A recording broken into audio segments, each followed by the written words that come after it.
내 발이 느리기 때문에 못 가는 것이 아니라 이렇게 중력과 운동 에너지를 만들어내는 방법을 몰라서 느렸던 거예요.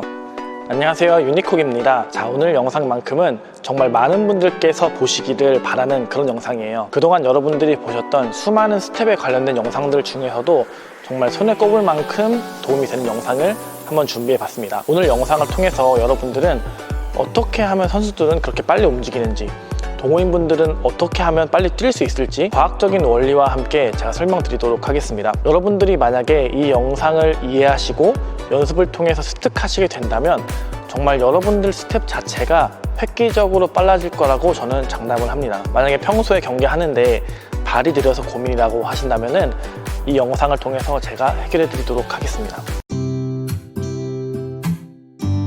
우선 움직이는 것이 뭐냐면 중심을 이동시킨다랑 같은 말이에요. 그래서 우리가 어딘가로 이동을 하려면 몸의 중심을 우리가 원하는 방향으로 이동을 시켜야 되는데, 만약에 우리가 빠르게 움직이고 싶다, 빠르게 움직이기 위해서는 중력과 운동 에너지를 활용을 해야 돼요. 좀 어렵죠? 제가 하나하나 풀어서 설명드려 보도록 하겠습니다. 자, 먼저 우리 모두는 중력의 영향을 받죠. 중력의 영향을 받는데, 그렇기 때문에 우리가 이렇게 다리를 벌린 상태에서 한쪽 다리를 들면은 다리가 떨어집니다. 이렇게 떨어지죠. 중력에 의해서 다시 다리가 떨어지는데, 이때 이 다리가 떨어지는 속도를 더 빠르게 떨어뜨리게 하려면 어떻게 해야 될까요?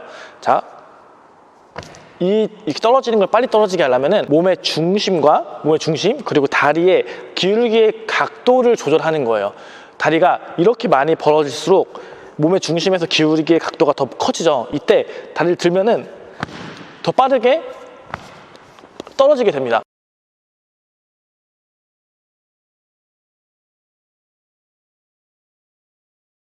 그리고 반대로 기울기의 각도가 작을수록 내가 오래 버틸 수 있고 떨어지는 게 조금 더 천천히 떨어지게 되겠죠. 자, 제가 다른 예시로 설명을 드려볼게요. 이렇게 벽에 서가지고 손을 벽에 올리면 아무런 파워를 벽에 전달시키지 않습니다. 그죠? 근데 만약에 여기서 이렇게 한쪽 발을 떼게 되면은 중력에 의해서 벽을 밀어내는 파워가 생기게 되는 거예요. 그리고 여기서 잘 보세요. 내 몸의 중심과 다리의 기울기의 각도를 더 크게 하면은 이 벽을 미는 파워가 더 강해집니다. 직접 해보시면은 바로 느낄 수 있을 거예요. 자, 여러분, 제가 지금 이 벽을 미는 파워를 내는데 저의 힘을 사용한 게 있나요? 그냥 몸의 중심과 다리 기울기만 바꿨을 뿐인데 이쪽으로 밀어내는 운동 에너지를 제가 만들어냈잖아요. 자, 만약에 여기서 이 벽이 없다고 가정을 해볼게요. 이 상태에서 벽이 없을 때 쓰러지는 것과 이 상태에서 벽이 없을 때 쓰러지는 것, 당연히 지금 쓰러지는 게 훨씬 더 빠르게 쓰러지겠죠. 그것은 운동 에너지가 지금 이쪽으로 만들어진 거예요. 자, 이것을 잘 활용하면은 발이 느린 사람도 빠르게 움직일 수 있습니다. 내 발이 느리기 때문에 못 가는 것이 아니라 이렇게 중력과 운동 에너지를 만들어내는 방법을 몰라서 느렸던 거예요. 그래서 우리가 내 몸의 중심을 기준으로 다리 기울기를 통해서 원하는 방향으로 운동 에너지를 만들 수만 있다면은 훨씬 더 빠르게 움직일 수가 있다는 거죠. 어떻게 이해가 되시나요? 제가 또 다른 예시를 통해서 이 중심과 기울기에 대해서 설명드려 보도록 하겠습니다. 자, 여기 이렇게 막대기가 있습니다. 막대기의 위쪽 방향을 머리, 아래쪽을 다리라고 생각하시면 됩니다. 예를 들어서 제가 막대기를 이쪽 방향으로 이동시키려고 합니다. 여기서 다리 부분을 내가 원하는 방향으로 힘을 전달했을 때 막대기를 움직일 수가 없습니다. 그 이유는 막대기의 중심이 여기이고 그 중심으로 힘을 전달하지 못했기 때문이에요. 자, 그럼 이제 막대기를 이렇게 기울여서 한번 밀어보도록 하겠습니다. 그럼 이렇게 막대기를 앞으로 이동시킬 수 있습니다. 따라서 무게중심을 움직이기 위해서는 무게중심과 그것을 지지하는 다리의 각도의 기울기가 매우 중요합니다. 하지만 기울기가 너무 크면은 그만큼 더 빨리 움직여내지 못하면 영상처럼 막대기는 쓰러지게 됩니다. 자, 반대로 기울기가 없는 상태에서 발이나 다리를 빠르게 움직이는 것은 상체가 뒤로 쏠리거나 상체가 일어서게 되고 다리가 중심을 추월하기 때문에 빠른 힘을 작용하는 것이 어렵습니다. 이것은 막대기뿐만 아니라 사람이 달릴 때도 같은 원리로 작용하는데요. 땅을 박차고 뛰는 거지만 중심과 기울기에 따라서 우리가 낼 수 있는 속도의 차이가 있습니다. 즉, 발이나 다리가 아무리 빠르더라도 다리의 기울기 없이 빠르게 스타트할 수 없다는 것을 의미하는 거죠.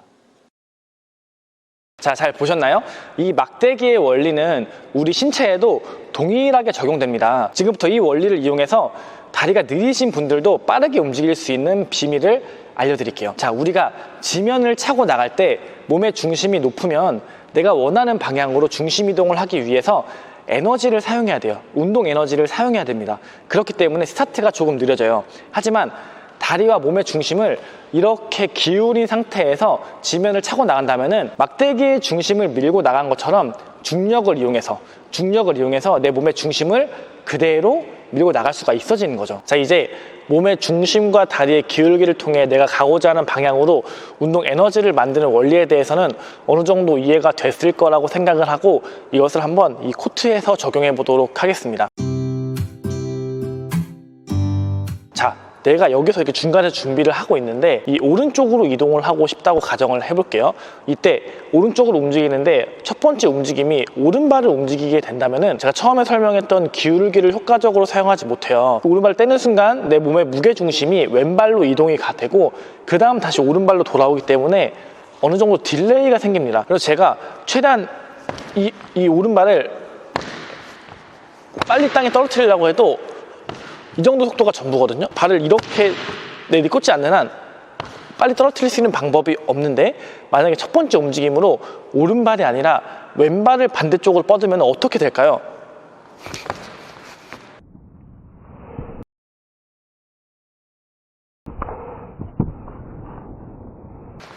어떤가요?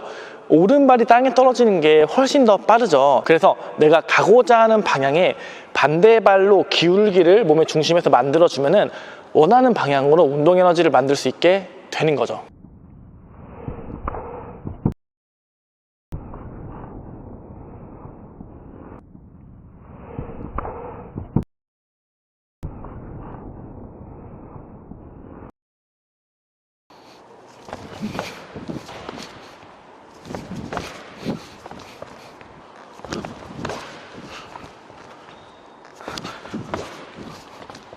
그렇다면은 옆이 아니라 앞이나 뒤로 오는 공은 어떨까요? 이 모든 것이 다 똑같이 적용이 됩니다.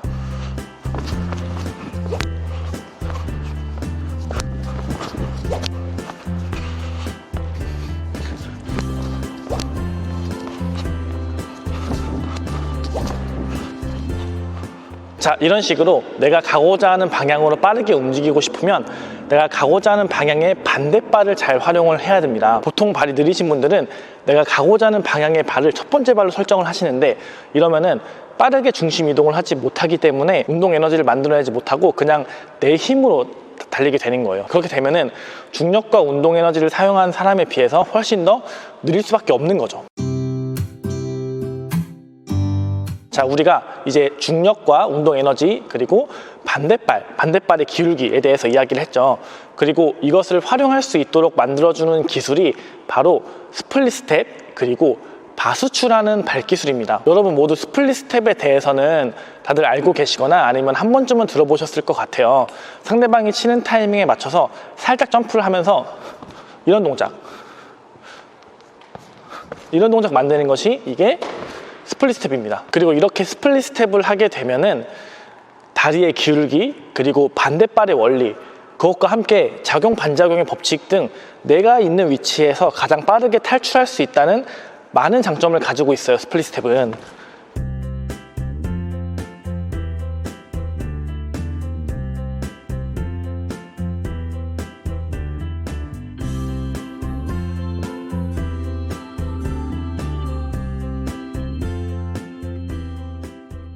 그리고 배드민턴에는 이 사이드 스텝을 잘 활용을 해야 되는데 이 스플릿 스텝이 사이드 스텝과 가장 빠르게 연결되는 스텝이 바로 스플릿 스텝이에요. 그래서 이렇게 장점만 들으면 스플릿 스텝이 완벽해 보일 수 있어요. 근데 사실은 스플릿 스텝은 정말 치명적인 단점이 있습니다. 바로 역동작에 약하다는 거예요. 자, 예를 들어서 내가 스플릿 스텝을 이렇게 했어요. 이렇게 스플릿 스텝을 했을 때 이 양옆으로 나가는 것은 매우 빠르고 편하지만 이 앞으로 나가는 것이 매우 제한돼요. 그래서 만약에 내가 이쪽으로 올 거라고 예측해가지고 스플릿 스텝을 이렇게 예측해서 스플릿 스텝을 했어요. 이렇게 했을 때 공이 일로 오면은 바로 나갈 수가 있어지지만 스플릿 스텝을 이렇게 했는데 갑자기 공이 여기로 와버렸네? 이럴 경우 역동작이 발생된다는 거죠. 그래서 스플릿 스텝 같은 경우는 내가 가고자 하는 정방향으로 공이 왔을 때는 굉장히 빠르고 편하고 좋지만 내가 가고자 하는 내가 스플릿 스텝 한 것에 역방향으로 왔을 때 내가 가고자 하는 반대쪽으로 왔을 때 역방향으로 왔을 때는 스플릿 스텝은 조금 한계가 있는 그런 스텝이에요. 그래서 사실 배드민턴의 경우는 순간적으로 앞에 올 수도 있고 뒤에 올 수도 있고 옆에 올 수도 있고 어디로 올지 모르기 때문에 모든 방향으로 뛰어야 되는데 이 스플릿 스텝의 범위는 매우 한정되어 있는 거죠. 그래서 우리가 스플릿 스텝을 배워도 공을 못 치는 이유는 스플릿 스텝이 완벽하지 않기 때문입니다. 그리고 이 한계를 극복하도록 도와주는 것이 바로 바수추예요. 이 바수추 같은 경우는 제가 공부를 하다가 한 일본 유튜버의 영상을 보면서 알게 된 개념인데 저는 이 바수추를 배우기 위해서 이 개념을 정확히 배우기 위해서 일본까지 직접 가서 그분을 뵙고 배우고 왔어요. 이 바수추 동작을 익히게 된다면은 순간적으로 360도 어떤 방향으로도 빠르게 움직일 수 있게 됩니다. 그러니까 이 말은 즉슨 스플릿 스텝의 한계를 어느 정도 극복할 수가 있다는 거죠. 바수추는 어떤 동작이냐 보여드릴게요.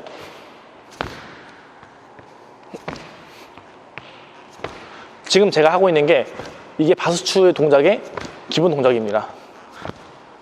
그래서 언뜻 보면은 뭐야 스플릿 스텝 아니야? 라고 생각할 수 있지만 스플릿 스텝과 바수추는 완전히 다른 스텝이에요. 자, 만약에 제 지금 발 밑에 체중계가 있다고 가정을 해볼게요. 제가 80kg거든요. 그러면은 제가 그냥 가만히 서 있으면은 체중계에는 80kg가 돼 있을 거 아니에요. 만약에 제가 이 상태에서 스플릿 스텝을 한다고 가정을 하면은 다리가 지면에 떨어지기 전 순간적으로 체중계의 무게는 80kg보다 더 무거워졌다가 발이 뜨는 순간 0kg가 되고 그리고 다시 발이 땅에 착지가 되면서 더 체중계의 무게가 무거워질 거예요. 스플릿 스텝 같은 경우는 살짝 점프를 하기 위해서 지면을 밀고 그리고 발이 떴다가 착지하면서 지면은 다시 밀기 때문에 체중계의 무게추가 그때그때 달라질 수밖에 없는 거죠. 근데 바수추는 달라요. 내 발이 지면에서 뜬다는 거는 같지만 바수추 같은 경우는 내 무게 중심, 아까 말씀드린 무게 중심은 떨어뜨리면서 다리를 살짝 접어요.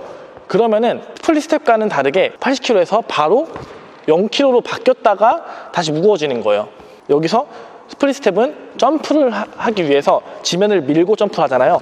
근데 바수추는 그냥 이 상태에서 다리를 접는 거예요.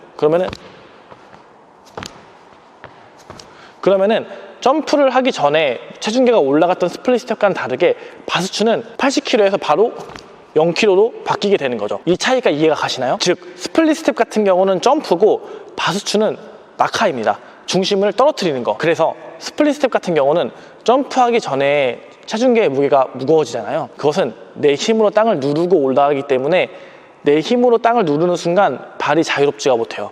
발이 움직일 수가 없죠. 점프를 하기 전에 발이 땅에 묶여 있습니다. 하지만 바수추 같은 경우는 바로 발이 떨어지기 때문에 순간적으로 발이 자유롭게 방향을 바꿀 수가 있습니다.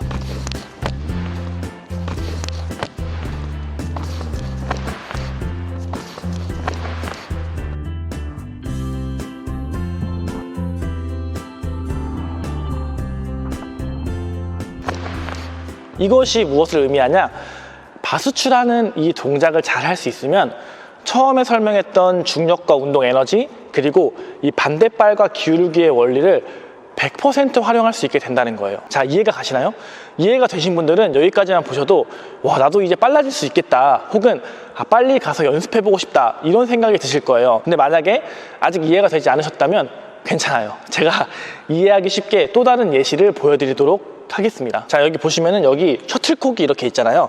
제가 세 가지 동작으로 이 셔틀콕을 잡아 볼 거예요. 첫 번째는 그냥 서 있다가 잡는 거, 두 번째는 스플릿 스텝을 하고 나서 잡는 거, 세 번째는 바수추로 잡는 거. 이 세 가지 방법 중에서 어떤 것이 가장 빠른지 한번 보여드리도록 할게요.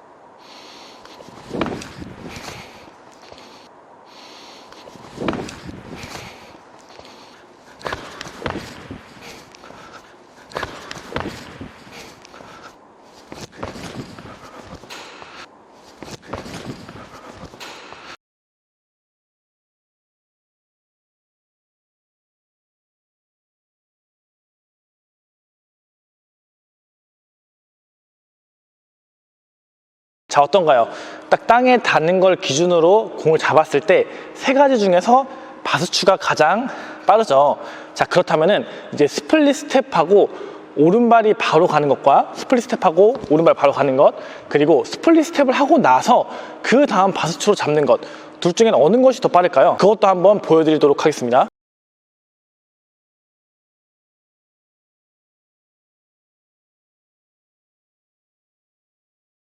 자, 보셨나요? 이렇게 스플릿 스텝 후에 바스추를 활용하는 것이 그냥 스플릿 스텝 하고서 앞으로 가는 것보다 빠르게 공에 접근할 수 있다는 것을 보여드렸습니다. 여러분, 앞에 떨어지는 드롭을 받기 어려우세요? 아니면은 갑자기 클리어가 오는데 공이 밀리시나요?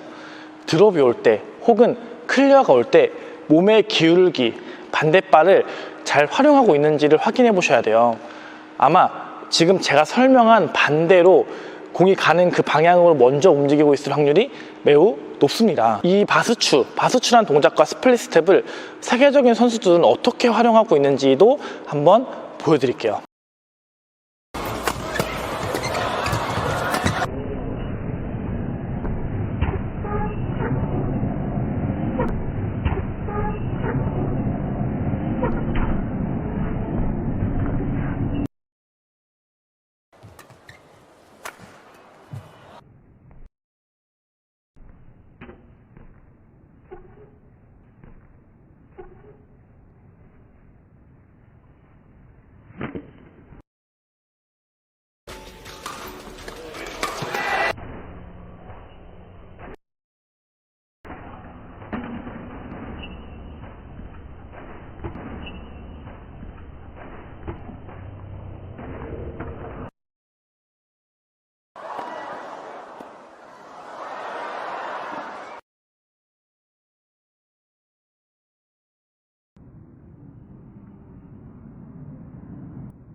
자, 오늘 이렇게 중력과 운동 에너지, 반대발, 그리고 스플릿과 바스추에 대한 개념을 설명드렸습니다.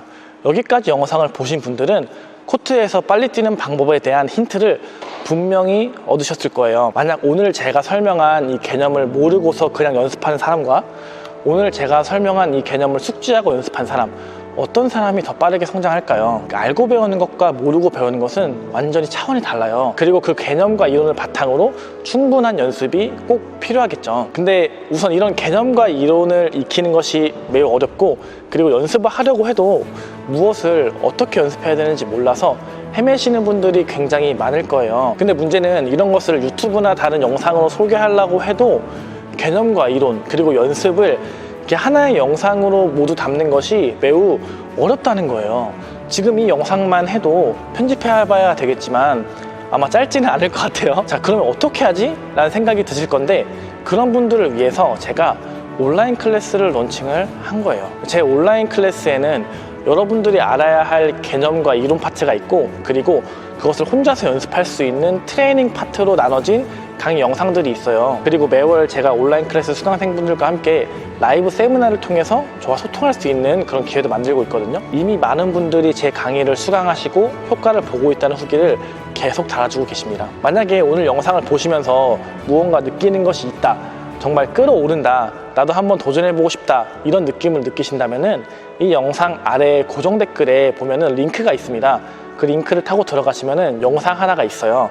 그 영상에서는 온라인 클래스에 대해서 조금 더 자세하게 안내를 하고 있습니다. 그리고 굳이 온라인 클래스를 신청하지 않더라도 그 영상은 진짜 도움이 되는 영상이니까 고정 댓글 링크를 꼭 참고해 보세요. 자, 그럼 오늘 제가 설명한 이 세 가지 개념, 이론을 잘 생각하시고 연습하셔가지고 코트에서 더 빠르게 움직이기를 바랍니다. 그래서 앞으로 유니콕TV 채널에서는 오늘처럼 과학적 원리에 기반해서 개념과 이론, 원리를 소개하는 영상, 그리고 초심자분들이 적용할 수 있는 그런 영상들을 다 올려드릴 예정이에요. 그래서 여러분들이 구독을 눌러주시면 유니콕TV 구독한 것을 후회하지 않으실 만큼 좋은 영상들을 많이 보여드릴 테니까 구독을 눌러주시기를 바랍니다. 그럼 오늘도 좋은 하루 되세요. 감사합니다.